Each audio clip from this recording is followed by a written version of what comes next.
Some may find the following disturbing. Discretion is advised.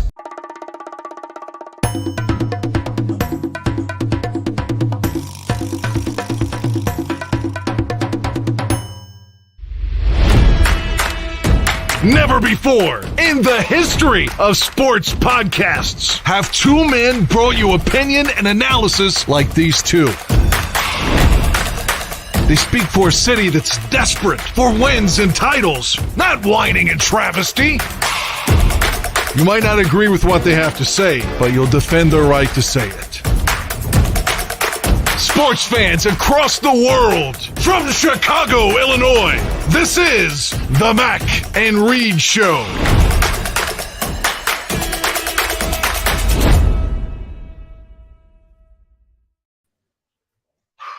What's happening, everybody? Welcome into another edition of the Mac and Read Show. And Aldo jumped in. I love it. As we are doing our Super Bowl preview show, and you are watching live on YouTube, a lot of you. And if you've missed any of our previous shows, you can check them out on Spotify, iTunes, wherever you get your media.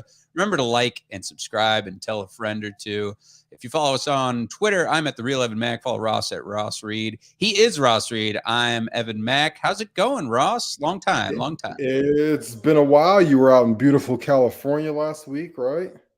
I was. How was much needed sunshine for sure. Yeah. Cali was good. Did LA and drove to San Diego for the weekend, and then whipped right back to LAX, and it was a whirlwind, man. But it was nice, very nice. I love San Diego. That was very fun. San Diego is it's in my top 10 like worldwide. It's an amazing city, good driving city too. So yeah, good tacos, drinks. It's a fun town. I love it there. Barely scratched the surface in that weekend, but I feel like we did a lot. Caught a show and did a boat, all sorts of stuff. I got to go back when it's 100 degrees. I would be loving it even more.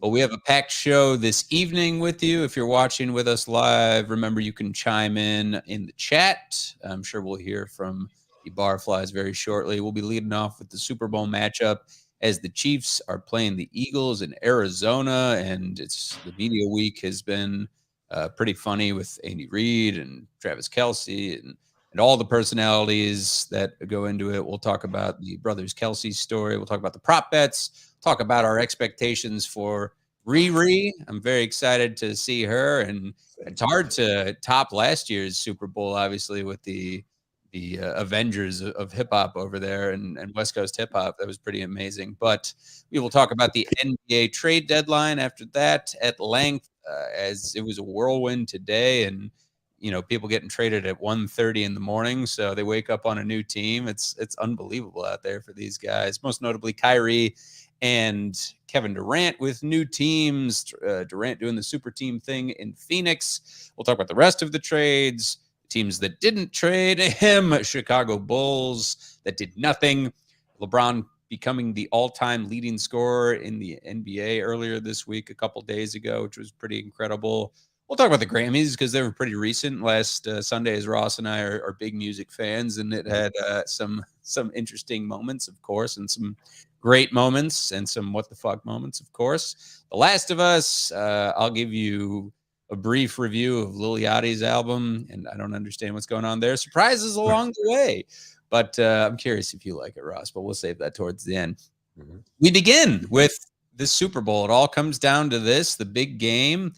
And in Arizona, it looks like the players are having a good time. Speaking of warm weather over there, preparing. And it's a lot of people would say it's this really well-balanced team defensively and offensively with the Eagles. And then the team that's been there before in the Chiefs with arguably the best quarterback that in the league that probably will be named the NFL MVP this weekend in Patrick Mahomes, and certainly one of the best coaches of all time. If he's not on your Mount Rushmore, you're crazy. And Andy Reid, who is hilarious with his interviews for sure. So going into this matchup, it's great because these teams have not played each other before. They're getting healthy at the right time, you would think, even though Patrick Mahomes, he was hobbled by that ankle injury, so that extra rest certainly helped.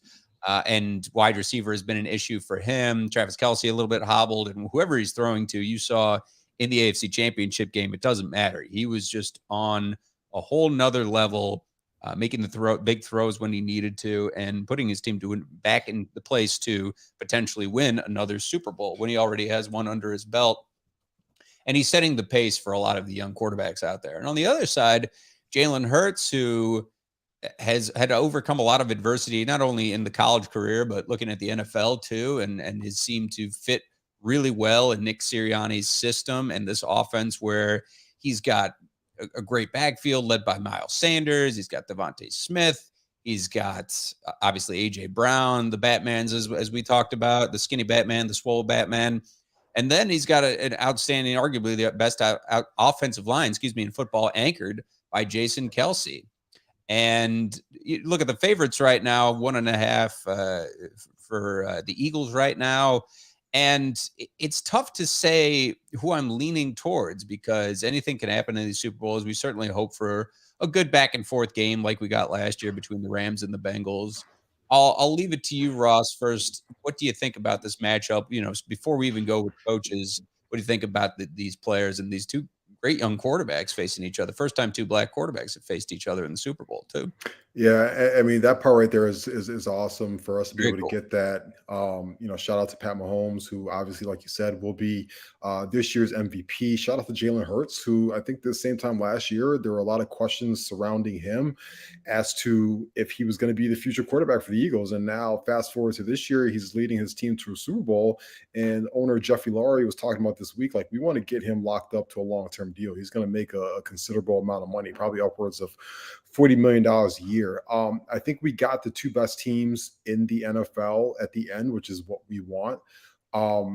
If we kind of go back a little bit, I thought that the 49ers, obviously had a chance to beat the Eagles on the road, but they lost Brock Purdy early on. I know a lot of people were like, it sucks that they lost Brock Purdy early on, but that's a part of football. The Eagles knocked him out of the game cleanly, and that's why they're so good this year. The Eagles have one of the best defensive DVOAs all year, and that has really catapulted them to the Super Bowl run.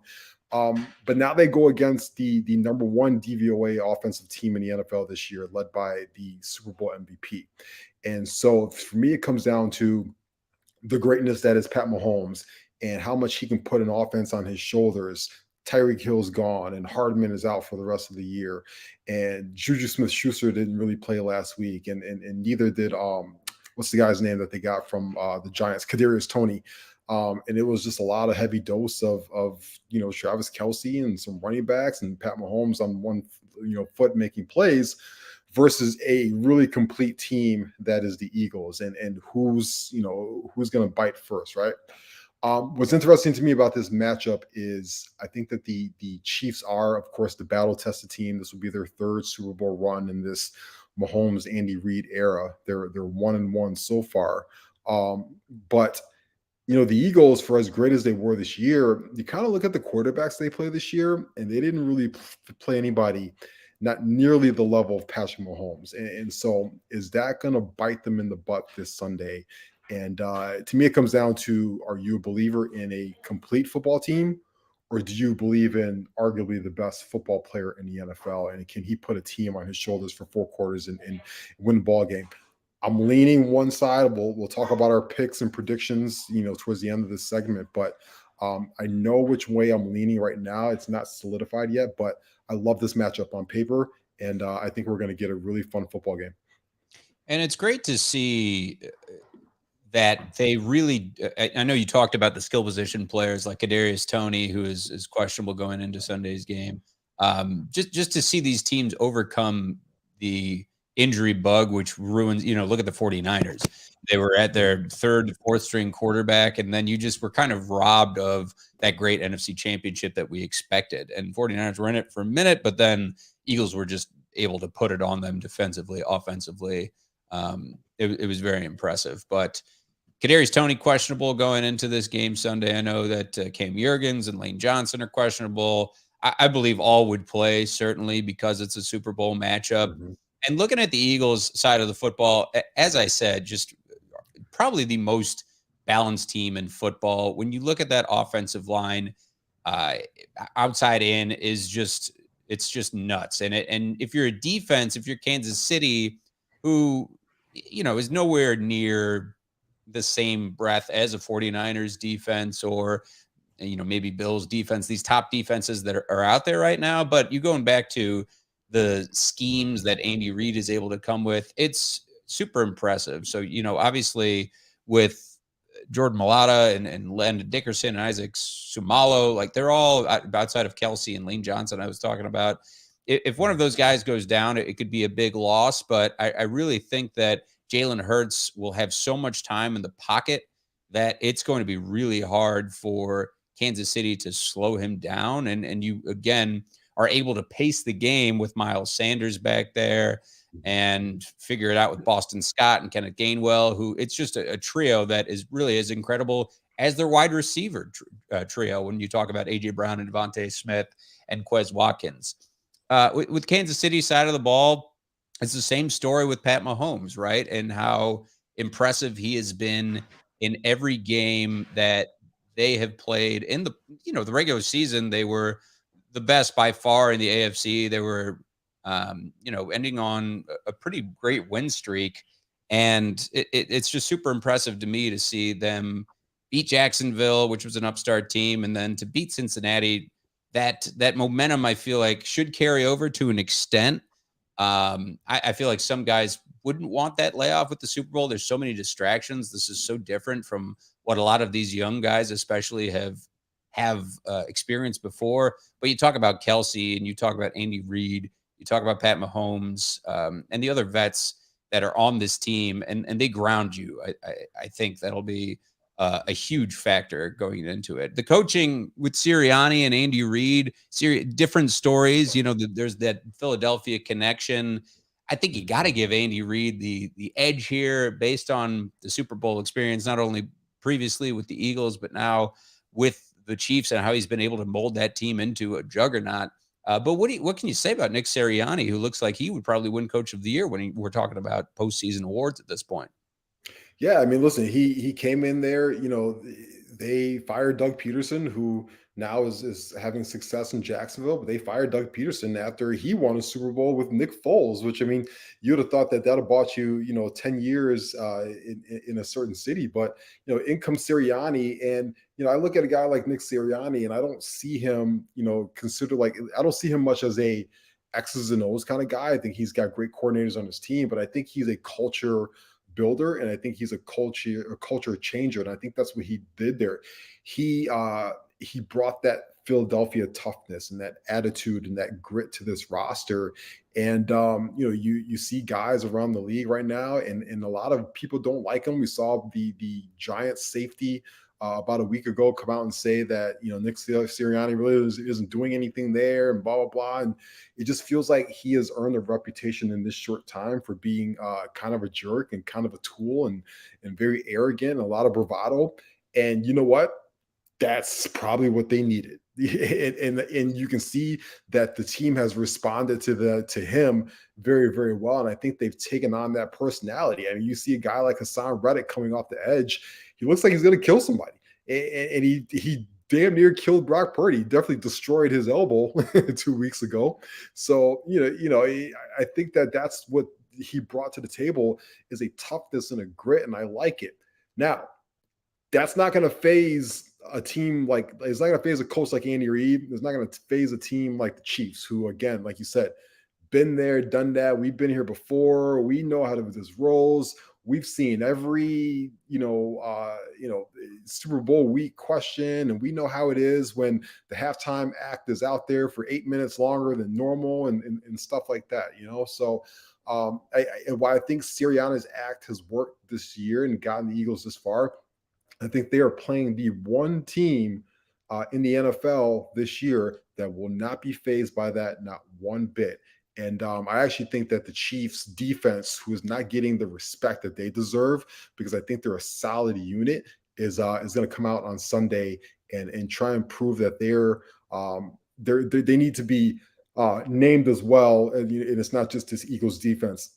Most notably a guy like Chris Jones, who I thought Chris Jones on that Sunday a couple weeks ago against the Bengals was the best player on the football field. And the Chiefs absolutely don't win that game if he's not all up in Joe Burrow's face, wrecking that game, completely shut down Joe Mixon.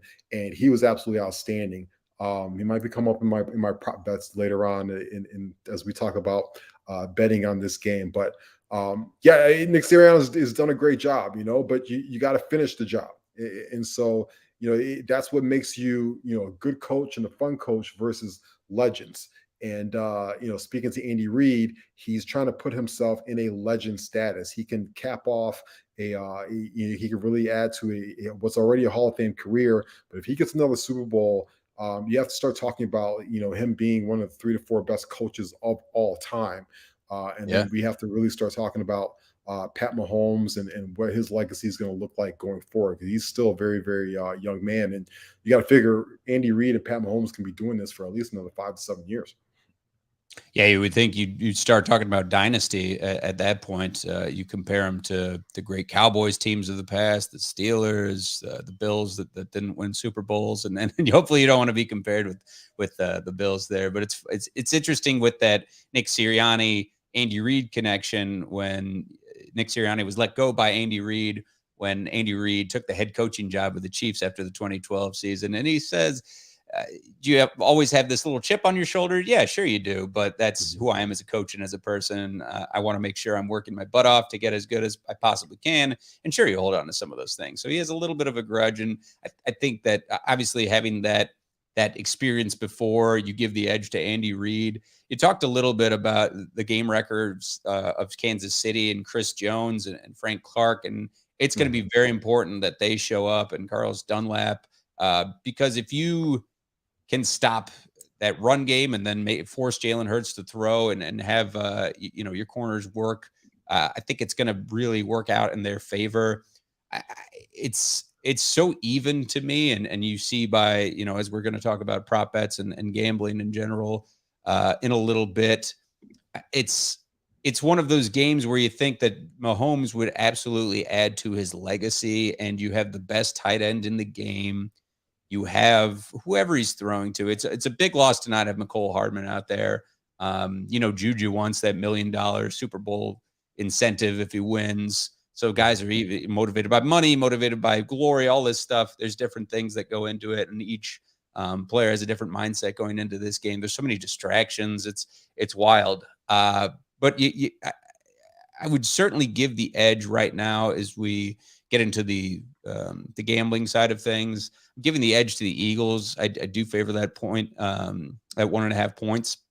Mm-hmm. And then I really think it's going to be sort of more low scoring, more plotting, but we've talked about it enough, Ross. What are you looking forward to as far as these other prop bets going into it? Yeah, you kind of talked about it earlier with the Eagles side, but I think for both sides, I love the running backs for both of these teams in this game. I think both teams rely heavily on their running backs. We talked about, you talk about Gainwell, you talk about Boston Scott, Miles Sanders. I think all three of those guys are really going to factor in with this football game. And then on the Chiefs side of things, they get McKinnon back, which is going to be huge. But boy, Pacheco, their 7th round pick, has been absolutely outstanding. He's been outstanding throughout this whole playoff run. And I think they're leaning on him. He had a couple touchdowns in the AFC Championship game. He had one called back. I think that the running backs on both sides of the football are going to be leaned on heavily, because I think the defenses are going to really try and put pressure on these quarterbacks right away, right, and get in their face. They're going to try and test Mahomes' ankle and see if he's okay.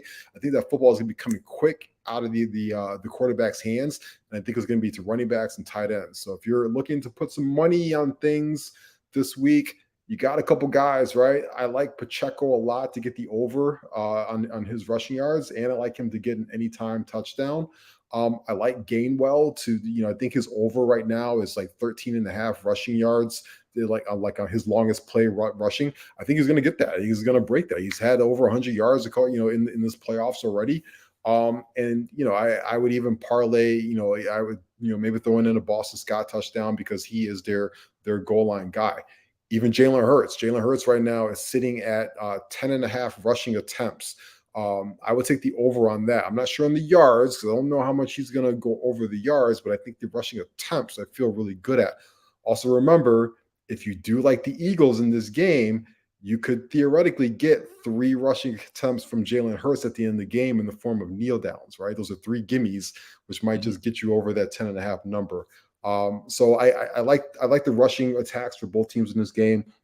I think it's also a big Dallas Goedert, Travis Kelce game. Obviously, those are two of the best tight ends in the league. But my dark horse on offense in this game for prop bets, you talked about him. There's a million reasons why Juju Smith-Schuster should have a really good football game. Listen, they brought him in on a 1-year deal. He didn't play in the AFC Championship game. He was hurt. He is healthy this week. He is back to go. I think that there's going to be a lot of attention being paid towards Travis Kelce and Marquez Valdes-Scantling. I like Juju a lot. I think if you can get him at plus 60 yards receiving and an anytime touchdown, you can probably get like plus 400, plus 500 odds on that.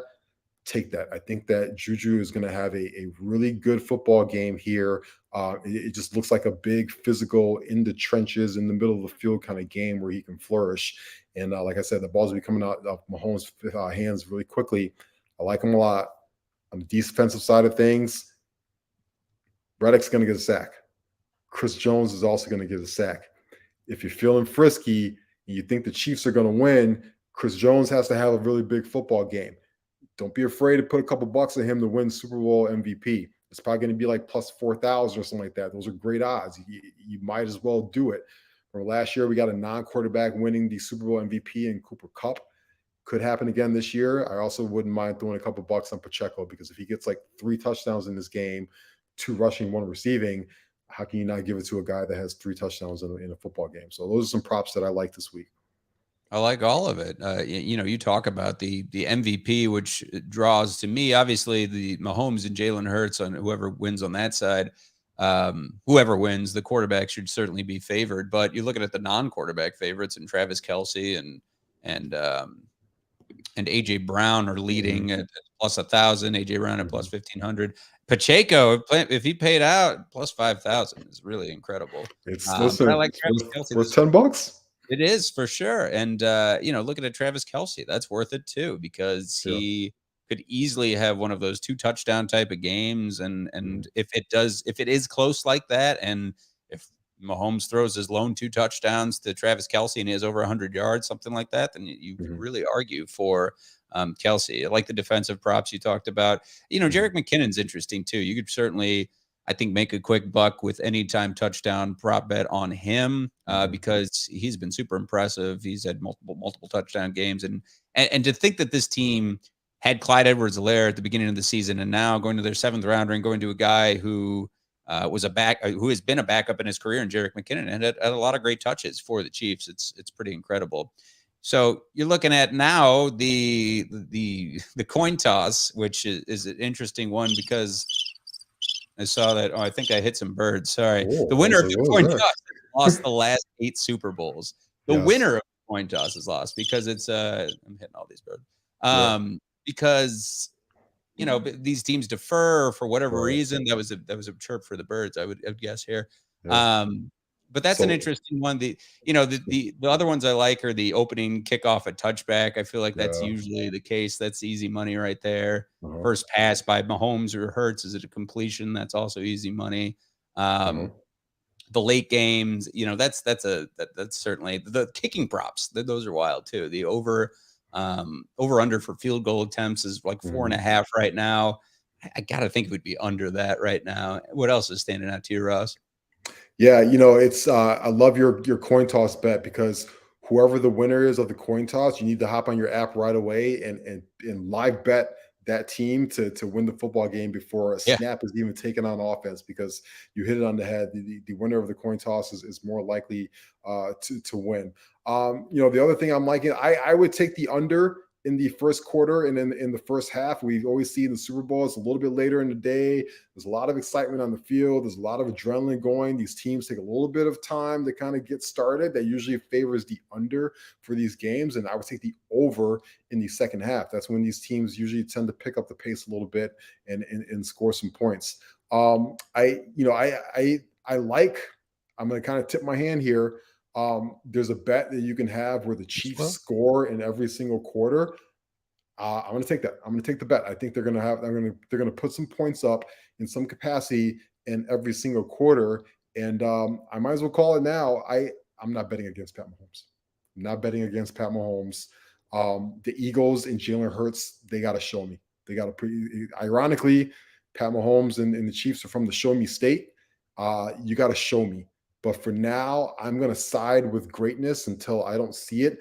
I don't know what Pat Mahomes like signature game in his career, right? Like Tom Brady has 28-3, and Elway has the Super Bowl with the helicopter spin, and every great quarterback has a huge signature win in the playoffs or the Super Bowl. I think Pat Mahomes has to get his.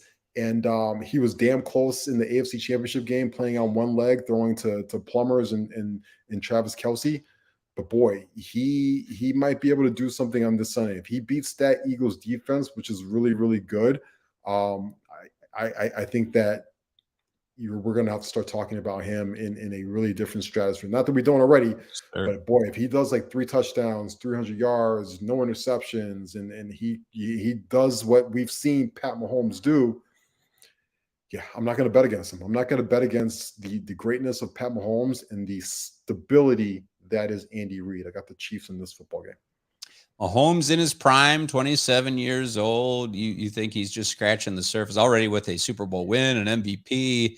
I know guys in the chat thinking that Andy Reid is very split in the big game here.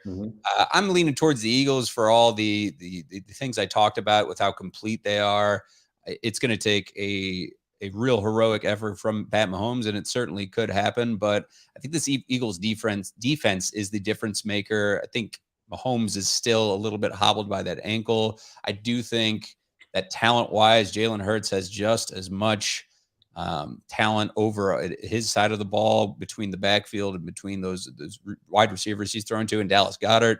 So it's going to be impressive. I am excited to also see if Mama Kelsey will toss the coin. I think the NFL should certainly make that happen. I love that she brought them cookies for media day. What a great mom. Absolutely. They should do it. And I think we're both excited for Rihanna. What was she leading with? Yeah. That's a tough one. So I had this conversation with somebody. Yeah, I had this conversation with somebody last music, week. stay, run this town. Better have my money. Umbrella, Diamonds. Yeah. Disturbia. Yep. Oh, We Found Love. She can play We Found Love at some point. She can even play like Ponder Replay, which is like her first hit that got her on the scene. I think she ends the show with Umbrella because that's her biggest hit of her career. Which coincidentally, I don't know if you know this, but that was first offered to Mary J. Blige, and she turned that song down. But I think she does lead. Yeah, I think she finishes the show with Umbrella. So to start the show, I think it would be cool if it was Bitch Better Have My Money, or what's the song that she did with Young Jeezy? So Hard, right? It's So Hard. I think that song might be the one that she starts with as well.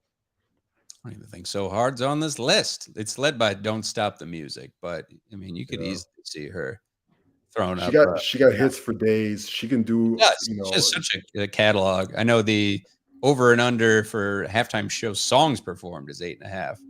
Is she bringing out some guests? Who she got? She bringing out Eminem. She's bringing out Jay-Z, right? I mean, she obviously. I hope she doesn't bring out ASAP. You have to figure.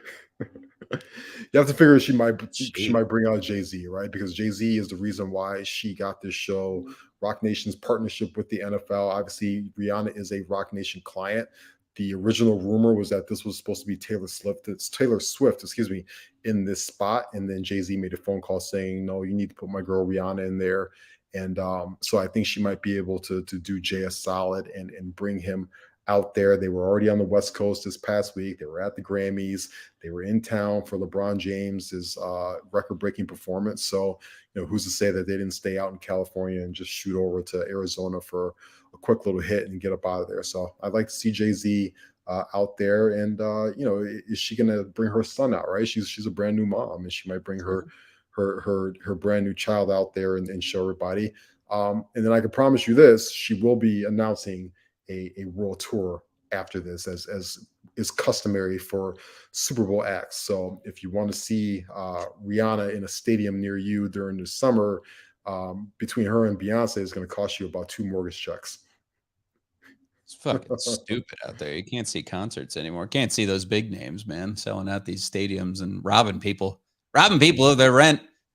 It's insane. I'm definitely excited for Rihanna. I think she will bring it. It will be very exciting. The whole the commercials we'll see. We'll be talking about it next week. What stands out? They've been teasing a lot. You know, the Gronk kick and shit like that, and Miller Lite going at Coors Light, which is like you and me, Ross, and I'm sure the Clydesdales will make an appearance with Budweiser and some weird stuff along. I'm always into the movie trailers. We get like all the yeah. big blockbuster movie trailers of the year that usually start popping up. We'll probably get a big Ant-Man trailer. Obviously, Ant-Man's coming out in a couple weeks with King the Conqueror, but we'll get some more stuff. There's some DC movies coming out this year, but we'll start to see some of the big movie trailers come out. That's always the fun part. But all in all, I think that we're all excited for. We don't even know who's singing the national anthem yet, do we? But it's going to be an exciting game. It's going to be hopefully we get a good game. I think that when I was younger in like the 90s and then like into the early 2000s, we got really bad Super Bowl games. There were a lot of blowouts and stuff. And then I think that that Rams Titans Super Bowl kind of flipped things a little bit. And since then, for the most part, we have gotten some really good games, aside from I remember when like the Seahawks kicked the crap out of the Broncos and stuff like that. We've gotten some duds in there, but so I'm just hoping for a good football game, because this is it, right? We have to turn a page after this, and as Bears fans, we have to turn our attention towards what they're going to do with the first overall pick. Shout out to Justin Fields today, who was out on Super Bowl roll, kind of talking with people and stuff like that, and representing the Bears. He's not going anywhere, obviously, so what kind of haul the Bears are going to get, and they're going to turn their attention towards free agency soon. I think they're going to take care of a couple in-house guys first. I think Jalen Johnson gets a new deal. I think Cole Kmet gets a new deal, and I think Darnell Mooney are going to get a new deal even before free agency starts. And then the Bears are going to turn their attention, obviously, to outside players before focusing on the draft. All the picks, all the cap space, it makes you salivate. Also, Chris Stapleton will be singing the Chris Stapleton, one of the best parts of the Grammys on Sunday with that performance with Stevie Wonder and Smokey Robinson. So shout out Chris Stapleton. I love Chris Stapleton. It was real good. The only other Bears note I had was it looks like Devin Hester not getting in the Hall. He's not. It's unfortunately it's gonna. I mean, the crappy part is, Devin Hester obviously is very deserving of being in the Hall of Fame, but these classes are loaded, man. There was a ton of talent, and the kick returner is just already kind of shoved aside. So, unfortunately, Devin's a young guy. Let's hopefully that it's able to come to fruition for him in a couple of years, because he definitely deserves to be in the Hall of Fame. Let's move on, Ross. Talked about the Super Bowl at length, but there was a lot going on in the NBA. And even earlier this week, to set it off, Kyrie Irving was traded after, him and KD just wanted out of Brooklyn, and this whole experiment had fallen flat on its face. And now he's playing in the backcourt with Luka Doncic and the Mavs. And I know Mark Cuban's happy to have him there. Pretty incredible move there to start it off. And then today, obviously, the biggest news was Kevin Durant going to the Phoenix Suns, which was just bananas. And for the Suns to retain Booker and Ayton and Chris Paul, that's a nasty, nasty lineup right there. If Durant remains healthy, regular season does not matter. Just get them to the playoffs and watch them work their magic. Chris Paul has his choice of Booker or tossing it over to Durant, who can score from anywhere, and then Ayton down low. It's just unfair. I'm sure their odds went up exponentially to win the championship. But Kyrie to the Mavs, as I mentioned. Russell Westbrook in the last 5 years playing for 5 different teams. Now he's on the Jazz. D'Lo went from the Lakers, and then he got traded again, right, to the Magic, I think. Another team. No, he got traded from the Lakers. He's on the Lakers still. So he is. Okay, he's Russell's still there. Patrick Beverly got traded from the Lakers. To the Magic. And they're going to release him. Yep, Mike Conley's on the Wolves. John Wall back to the Rockets after he said he hated his time in Houston. And he'll get bought out tomorrow. Eric Gordon to the Clippers. Eric Gordon's on the Clippers, absolutely. Josh Hart with his boy over in New York with the Knicks. With Brunson, that's exciting. Crowder's on the Bucks now. Jay Crowder on the Bucks. Yeah, of course, the role players, Mikal Bridges and Jay Crowder, Yes. and Cam Johnson had to go from the Suns. And then, not as noteworthy, but James Weissman, who you thought that maybe the Warriors would sit on, he gets traded to the Pistons, and then Sadiq Bey to the Hawks, Gary Payton II to the Warriors, back to the Warriors. Love it. Obama to the Lakers. Lakers kind of losers at this trade deadline. We'll get to them in a little bit. And LeBron. But between the Kyrie and Kevin Durant, and we'll talk about the Brooklyn Nets in a second, and just that legacy and how shitty that was. But obviously, this helps out the Mavs a little bit. I don't know if it puts them over the edge because Kyrie is just kind of a head case, and between him and Luka, they're both pretty ball dominant. So I'm not really sure when they're losing a couple of key role players too. It's certainly not on the level of the Suns and what they're able to do right now. I don't know who's competing with them now, Ross, with that big four that we mentioned. Yeah, I mean, listen, the only thing that can really stop them back at this point is age and injury, because obviously Kevin Durant is in his 17th or 18th year. He's hurt right now, and Chris Paul is even older than that, right? And he could break down at any moment. Outside of that, that is an absolutely outstanding group. They're going to get a couple buyout guys. I just read that Reggie Jackson, who obviously was traded, is going to be bought out. He's going to look to try and join the Suns. But I still wouldn't sleep on Denver, just because I think that Jokic is playing the best basketball right now in the NBA, and I think that is a cohesive team. I like the pieces that they have, and I think in a 7-game series it's going to be really tough to stop Jokic. I also am not going to sleep on the Warriors, because Steph Curry is out for a couple of weeks, but when he comes back and he's healthy, listen, Klay Thompson hit 12 threes the other night, and so he's playing good basketball right now. And as long as those guys stay healthy, they're battle tested. They've done this before. Getting Gary Payton back the second was huge for their rotation and their defense. And so it's going to be fun. I think the biggest losers today for me were the Memphis Grizzlies, because John Morant talked all that shit, and the West is going to run through us and this and that, and they did nothing. And now I think they're like the 5th best team in the conference. But for me, it's going to come down to Suns, Warriors, and Nuggets. And the Kyrie piece. Listen, Kyrie Irving is one of the 10 most talented basketball players I've ever seen in my life. And that is not hyperbole. There are not many people that can do what he do with his skill set, taking it to the rim, finishing at the cup, both hands. He can shoot, he can pass. He is an outstanding, skilled basketball player who is an absolute asshole. And he has destroyed and damaged every single situation that he has been on in his entire career. And I just don't know how anybody can trust themselves at this point to rely on him, right? And so, obviously Mark Cuban is it's just a pure desperation move to me for you. It screams, I'm in danger of losing Luka, and so I have to do something. And you hit it on the head. This isn't it. This is not a good fit. Luka's a ball dominant guard who can't play defense. Kyrie Irving is a ball dominant guard who can't play defense. So the two of them together is going to be ball dominant, yelling at each other to pass the basketball, and neither one of them plays defense. And they're going to get smoked in the playoffs. They're going to get smoked. And Kyrie Irving is going to be a free agent in the offseason. And he's probably going to walk away from Dallas, because that's just what he does. He walks away and he does his own thing. And I retire. Yeah, he might retire. He might retire. Who knows what Kyrie? He's the NBA's version of Aaron Rodgers. We didn't even talk about Aaron Rodgers and the nut job that he's turned into. 4 days of darkness. 4 days of darkness. That's right. It's the title of his memoirs. Exactly. So and even with the Lakers, and it's seeing LeBron James break the record is really cool, and it speaks to his longevity and the talent. And one big thing I applaud LeBron for is the fact that he lived up to the hype more so than any athlete I've ever seen. This guy was on the cover of Sports Illustrated when he was 15 years old. 15 years old, and he is right. He's chosen one, king, all this bullshit, right? And everybody's like, and he did it. Yeah. Right, champion 4 times or whatever, MVP, scoring record. He's going to finish probably with 40,000 points, 10,000 rebounds, 10,000 assists. Nobody's ever going to do that before in the NBA. It's super impressive.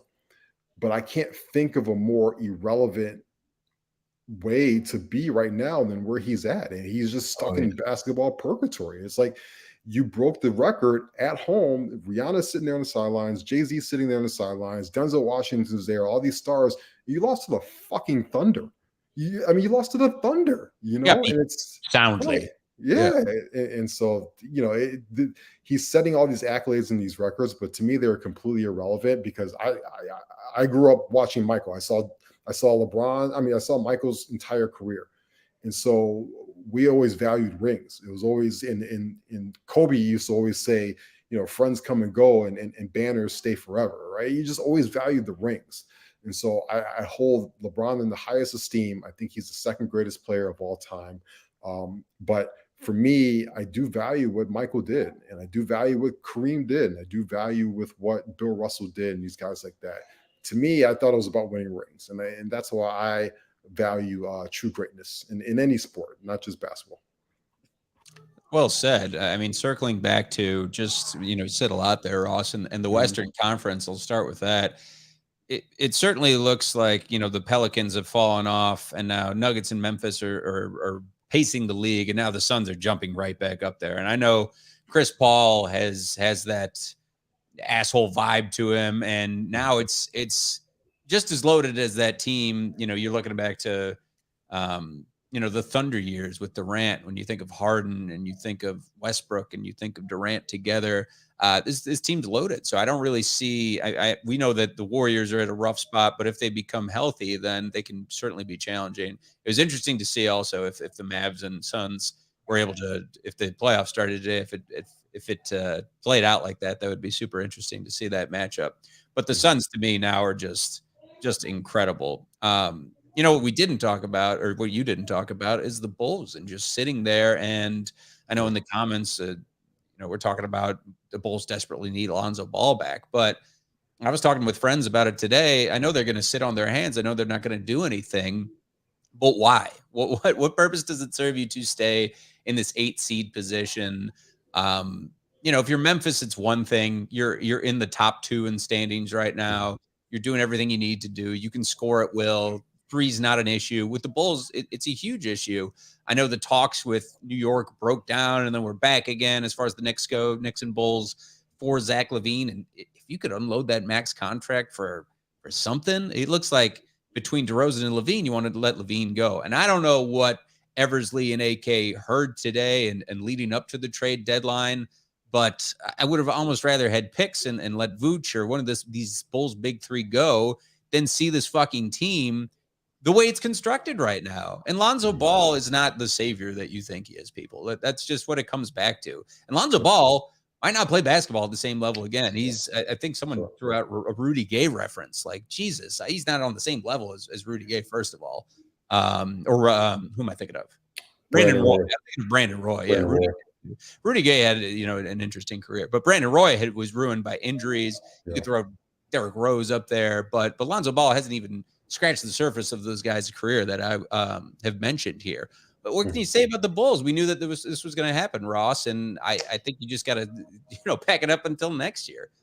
Yeah, I think you realize that you have an owner who's in his 80s who is comfortable with the status quo. And as long as you're selling out the United Center, which the Bulls sell at the United Center every single night, and as long as those tickets are flowing and the concession stands are going, there's no obligation for him to change what is working right now, at least financially for him, right? And so the Bulls are going to stick with this. I think that you're not going to see any real change until Jerry Reinsdorf leaves, and that's me being a huge Bulls fan. That's also me being a huge White Sox fan, and we're frustrated if you're a Sox fan or a Bulls fan on both sides right now because they just are constantly stuck in the middle. As for the job that AK did, I did not expect for them to do any deals because I just didn't know what was out there. I didn't believe any of that Knicks and Zach LaVine stuff. I think that was a lot of smoke coming from the Knicks side, but I don't think the Bulls want to part ways with Zach LaVine because it's really hard to get equal value of return for him. I know he has his struggles and his ups and downs, but he's still 25, 26-ish. and he's still a 27-point a game scorer in this league, and those guys just don't grow on trees. And so there's not much that you can get back for him, in my opinion. And I know a lot of people talk about his contract, and yes, he's got a max deal. But in reality, when have we ever seen as Bulls fans a free agent take a max deal? So it's not like you're going to free up that space for Jokic or Giannis or somebody else to come in and take that money. We've never seen it before, right? And so you kind of have to every year. yeah, so you kind of have to there, these big games. Yeah, so you kind of have to hold on to what you have and hope that they can retool or make a couple deals and stuff like that. I think they'll be more active in the offseason, but unfortunately, I think that until Jerry Reinsdorf, it sounds morbid, but until he, dies, we are going to get status quo from both teams that he owns, because that's just how it is. It's very similar to me, the Blackhawks, before Old Man Wirtz, when he passed away, and then everything changed, the culture changed, and that's when you saw the Taves, Keith, Kane run, and everybody else, right? And Seabrook, and we saw a dynasty with that situation. Look at the Suns. The Suns had an owner very similar to Jerry Reinsdorf and Robert Sarver, who ran things status quo, and they didn't win anything. The new guy shows up this week, and within 5 minutes on the job, he shows up with Kevin Durant. And so you have to realize in sports that ownership plays a big, big deal, and how aggressive these teams are, and how these teams get put together. And that's why I give Arturas Karnisovas a little bit of a pass today, is because he's taking orders from his boss. Jerry Reinsdorf cuts the checks, and he's saying, no. United Center's at 100% capacity.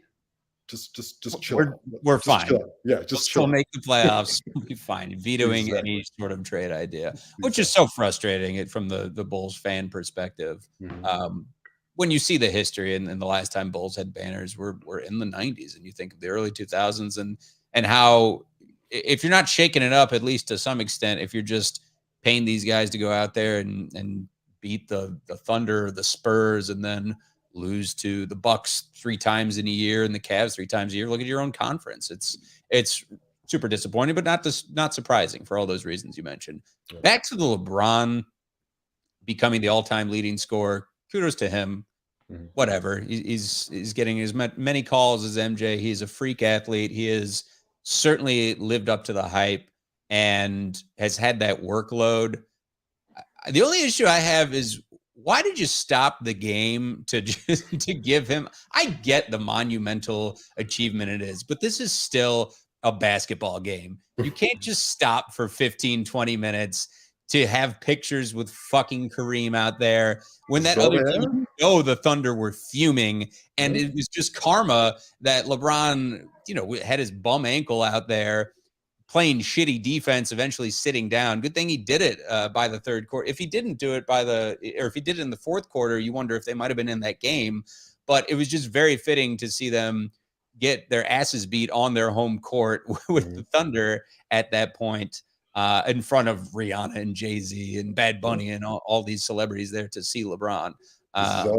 This is all they have right now. The Lakers are, listen, the Bulls are down bad. The Lakers are down bad too. They're terrible right now. They are, they're 25 and 30. San Antonio and Houston are worse than them by, 11 and 12 games, but they're towards the bottom of the league. And it's so interesting to see. So that narrative, and you saw Kareem. I love the memes with Kareem and how he's just watching LeBron pass him up. And Kareem held on to that record for so long. You knew that it was made to be broken. Right. Who knows if we'll see it broken in the rest of our lifetime. Luka. Yeah, congrats, LeBron. I don't agree with just stopping the goddamn game with Adam Silver and Kareem and LeBron out there. Yeah.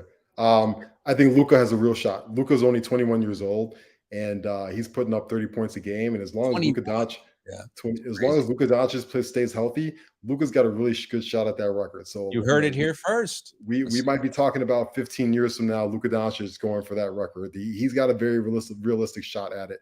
But yeah, I mean, everybody was like talking about Kareem. It's like, why doesn't he do anything? And this is like, bro, He's like 70 something years old. He's way past his bedtime. He does not want to be here right now.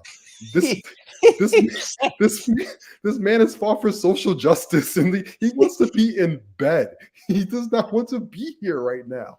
You drag this man out of his bed for this nonsense. Get this man back in the house. I made a joke to my wife right after he sat down and all the fucking hoopla was over. They gave him a cranberry juice. I'm like, oh god, Korean just got to have his night cranberry juice before his 9 o'clock bedtime. It's like, get this man in his house, please. Everyone's like, he looked like he doesn't want to be there. Yeah, no shit. He's 70 something years old. I don't want to fucking be there either. There's an episode of Matlock on right now. I'd rather watch that. Taping Matlock. It's hysterical. Let's talk about the other event that was in LA last weekend, the Grammys, music's biggest night, as it were. And big winners were Lizzo and Harry Styles and Kendrick Lamar and Bad Bunny. Kendrick with Rap Album of the Year, Best Rap Song for Mr. Morale, for Hard Part 5. He won Best Rap Album, Mr. Morale and the Big Steppers. He also won Best Rap Performance. Harry Styles, winning whatever. Lizzo winning Best Record of the Year, I think. And then Harry Styles winning Album of the Year. The performance, the two probably big highlights were, of course, hip hop for me. And God did the 8-minute song, as DJ Khaled said. We did an 8-minute song on the Grammys.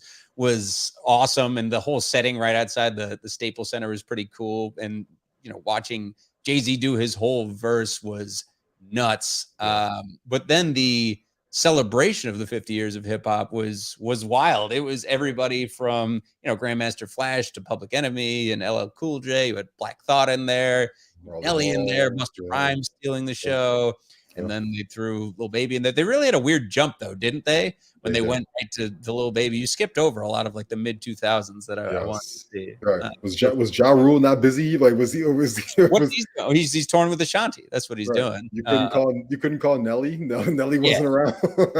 Nelly was there. I thought. Yeah, I think Nelly got hot here. Yeah. They had 75 people on stage. It was wild. Yeah. But that was really fun. I don't think really much else. What else stood out to you, Ross? Are we not going to talk about whatever the fuck Sam Smith did? Because that was odd. I kept joking about Halloween costumes for next year. I want that hat. I still want that hat. I don't know. It was like I was watching Adam Sandler's Little Nicky again, or it was like I thought I was like high on shrooms or something.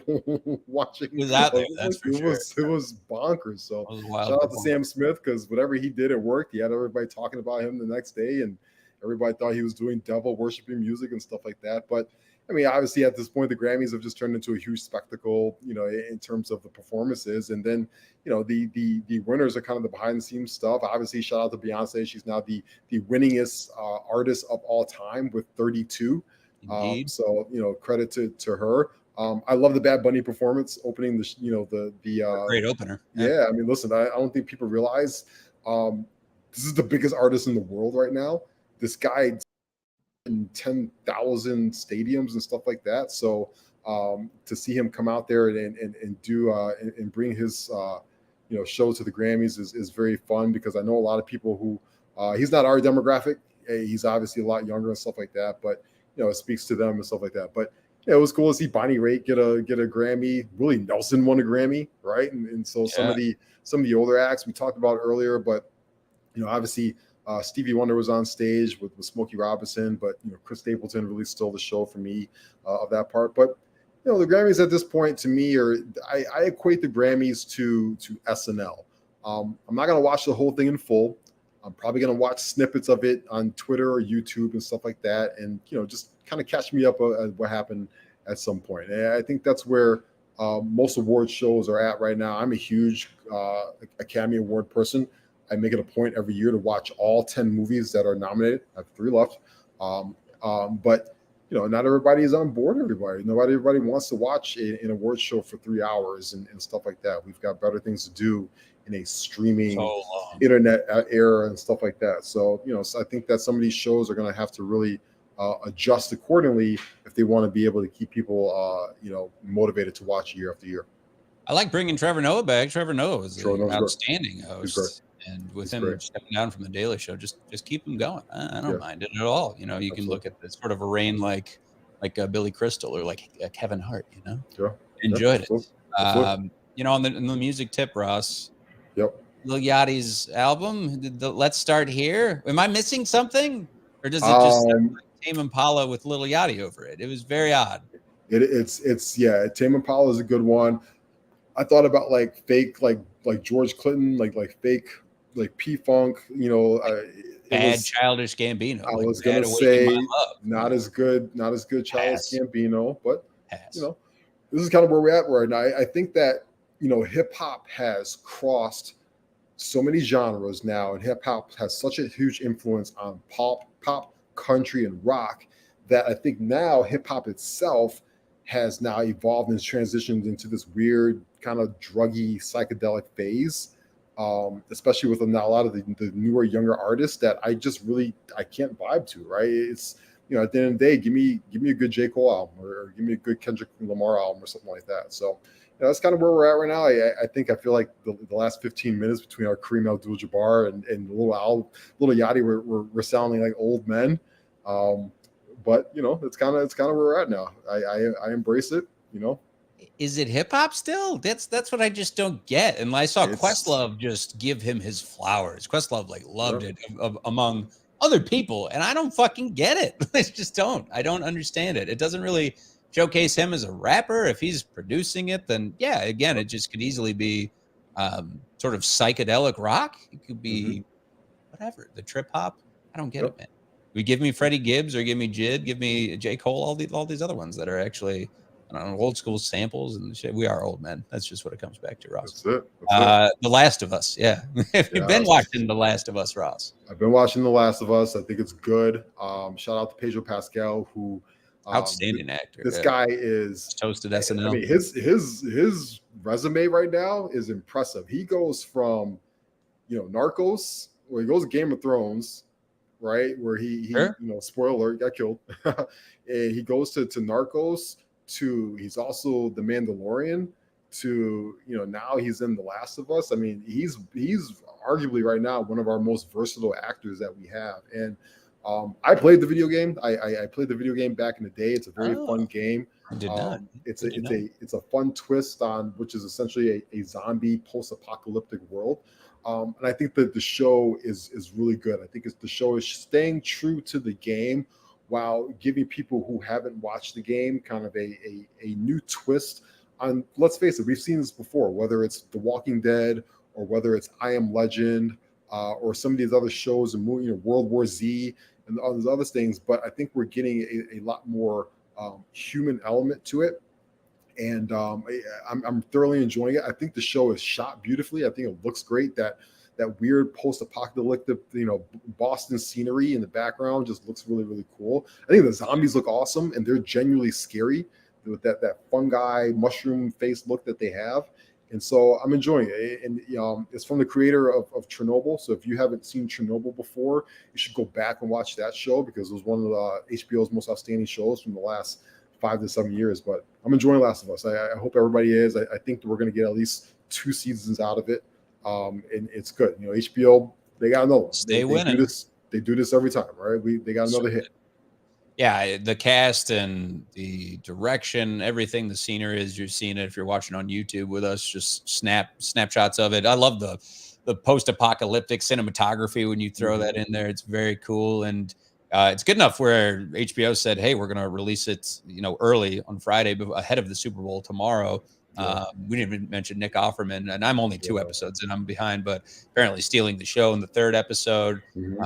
Great stuff all around. And as we wrap up our show, just talking about movies and TV, the great Joe Pesci with his 80th birthday today. Yes. Favorite Joe Pesci movie? Go. It's probably going to be super cliche to say Goodfellas, right? So I'm going to say, listen, he's the best part of Home Alone for me. Oh, he's great in Home Alone. Funny Joe Pesci when he leans into that. Yeah, absolutely. I think he's the best part of Home Alone. I think him and Daniel Stern are the best parts. We're the wet bandits. But that run right there that Joe Pesci had was absolutely outstanding. I think that his performance a couple years ago in The Irishman was so perfect and subdued, and I think it is still slept on to this day because I think not enough people gave The Irishman enough credit, but he is unreal in that movie, and he's just one of our great actors. And he took that big gap in between acting and stuff like that. I also think he's really good in Casino as well. So obviously, him and Martin Scorsese do beautiful things together, because those are 3 movies that he's all outstanding in. Raging Bull, my favorite. My Cousin Vinny. Yes, so good. The two Back youths and forth between the judge. Oh man, the 2 youths. So good. We have run out of time here. We gave our predictions. We talked about a lot. Thanks to the Barflies for chiming in throughout the show. Thanks to Aldo, and thank you to Dan for producing this evening. And welcome, remember to follow us on Twitter. Follow me at The Real Evan Mac. Follow Ross at Ross Read. Remember to like and subscribe the show on YouTube, on iTunes, Spotify, wherever you listen to or watch the program. Everybody enjoy the Super Bowl. I'm sure you'll be eating well and drinking well, and it'll be a great weekend. Until next time. Chiefs 28, Eagles 25, Harrison Butker walk-off for the W. Harrison Butker walk-off, the kickers. About that. I'll take Eagles, and I'll take them 24, the Birds, and Kansas City 21. For now, we say deuces, everybody. Be good to each other out there. So long, everybody. Peace.